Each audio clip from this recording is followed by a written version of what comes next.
The BRICS countries have seen substantial economic growth and development throughout the years. This has raised demand for resources including precious metals such as gold and silver. For millennia, gold and silver bars have been regarded as precious valuables. They have inherent worth and have frequently been employed as a form of wealth storage. During times of economic instability, many investors and individuals consider them as a safe haven. Russia and China have begun weaponizing their massive physical gold reserves, and evidence of this trade is leaking out intermittently through global news reports. This demonstrates how other friendly jurisdictions, such as Brazil, Russia, India, China, and South Africa, BRICS, are increasingly adopting the Russian gold-backed stablecoin that Russia's Sberbank announced on January 2, 2023.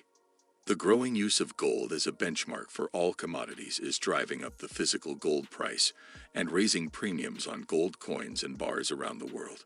This higher gold price has managed to offset bouts of returning US dollar strength in the market as well. Reports in the mainstream media have discussed the potential for greater integration of baskets of emerging market fiat currencies. However, currency baskets are still linked to the US dollar and are inherently flawed because they do not allow for a complete exit from an increasingly weaponized US dollar system. Using gold as a benchmark to create a basket of gold-backed currencies would allow these emerging jurisdictions to gradually opt out of the SWIFT payment system, which was used against Russia following the invasion of Ukraine.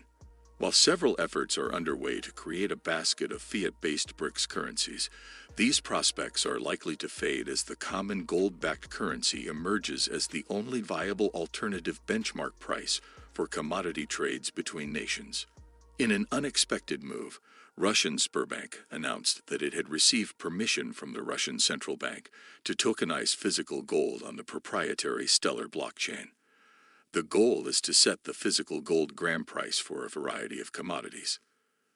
The majority of Western analysts believe the gold rally since last November's lows is the result of the Federal Reserve becoming less hawkish on interest rate hikes.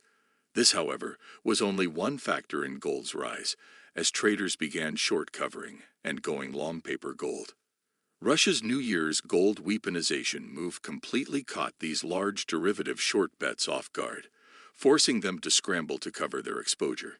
The Toronto Dominion Bank admitted it had misjudged the market by betting on lower gold prices through the end of the year, leaving them offside on these margin-leveraged trades.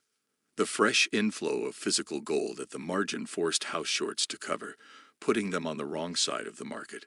This was before they realized that the Russian and Chinese central banks were the major buyers driving up the price of gold. Finally, the gold commoditization move effectively neutralized the shorts' plan to rig gold prices lower.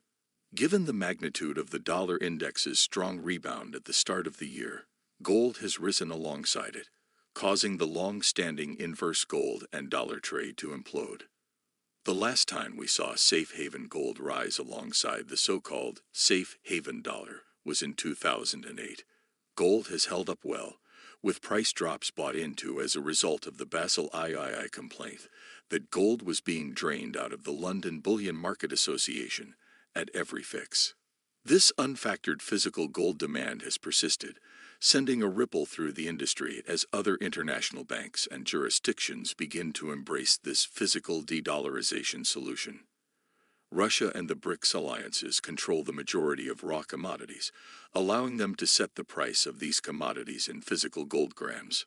Gold bullion is expected to rise further as more investors recognize the significance of the move to tokenize gold and its role in future global commodity trading between export and import nations. Bullion buyers can get ahead of other investors who have yet to recognize this opportunity by purchasing physical gold bars and coins before gold tokenization becomes widely known.